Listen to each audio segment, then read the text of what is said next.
que haber, nunca más tendremos sed. Jesucristo basta, Jesucristo basta.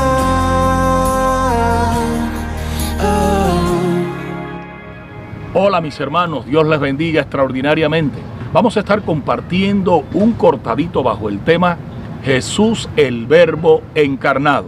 Y lo haremos desde dos puntos de vista. Primero, gramaticalmente, y en segundo lugar, teológicamente. Pues la verdad que emana de Jesús como el Verbo de Dios es trascendental para la fe que sustentamos. En el Evangelio según San Juan, capítulo 1, versículos 14 al 18, leemos como sigue. Y aquel Verbo fue hecho carne y habitó entre nosotros, y vimos su gloria, gloria como del unigénito del Padre, lleno de gracia y de verdad.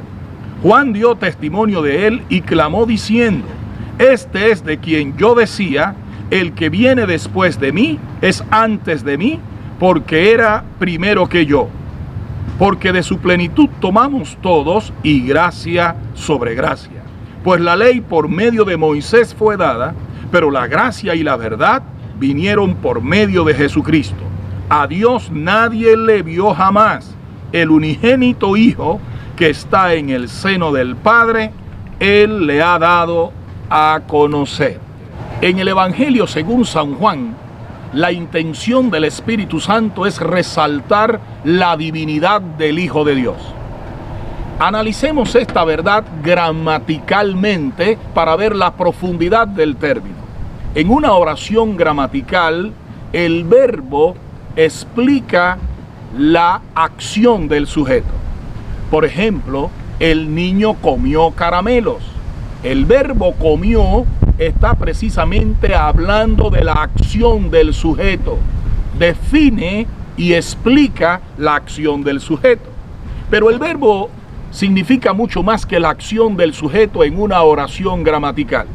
Por ejemplo, cuando decimos el niño está, no estamos hablando de ninguna acción del niño, pero estamos teniendo una oración gramatical. Es mucho más profundo el significado. El verbo estar no está hablando de ninguna acción, pero sí habla del comportamiento del sujeto. De modo que el verbo en una oración gramatical no solo habla de la acción del sujeto, sino que define todo el comportamiento del sujeto. Cuando el apóstol Juan, inspirado por el Espíritu Santo, está definiendo a Jesús como el Verbo, está diciendo no solamente que Jesús expresa la acción de Dios, sino que Jesús expresa todo el comportamiento de Dios. Esto es muy profundo. En otras palabras, el apóstol Juan está significando con ello que Jesús revela todo el comportamiento de Dios. Él es la máxima revelación de Dios. Nadie ha conocido al Padre. El unigénito Hijo, el que está en el seno del Padre, Él le ha dado a conocer. En otras maneras, Dios no se revela, Dios no se da a conocer, sino a través del Verbo, Jesucristo, el Hijo unigénito de Dios. Ahora veámoslo teológicamente. En Juan capítulo 1, versículo 1, leemos como sigue. En el principio era el Verbo, y el Verbo era con Dios, y el Verbo era Dios. Nótese la grandeza o magnitud de la revelación que aquí se nos da por el Espíritu Santo a través del apóstol Juan.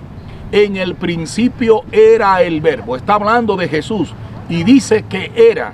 Está resaltando la eternidad de Jesús. La eternidad del Verbo.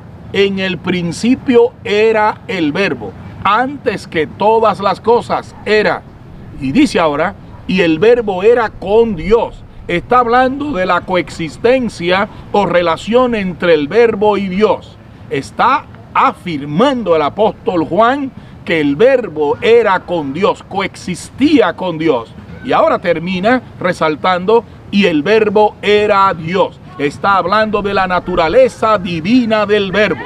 De modo que Jesús es eterno, Jesús coexiste con el Padre desde la eternidad y con el Espíritu Santo, pero al mismo tiempo Jesús es Dios. El Espíritu Santo potencia esta afirmación en Colosenses capítulo 1, versículos 15 al 18. Y lo hace a través del apóstol Pablo. Veamos cómo sigue. Él es la imagen del Dios invisible, el primogénito de toda creación, porque en Él fueron creadas todas las cosas, las que hay en los cielos y las que hay en la tierra, visibles e invisibles, sean tronos, sean dominios, sean principados, sean potestades. Todo fue creado por medio de Él y para Él. Y Él es antes de todas las cosas, y todas las cosas en Él subsisten. Gloria al nombre del Señor. No hay más que decir que Jesús, el Verbo encarnado, es realmente Emmanuel, Dios con nosotros, la máxima revelación de Dios. Él es la imagen del Dios invisible. Luego, Él es el Dios visible. Que el Señor les bendiga. Nuestros corazones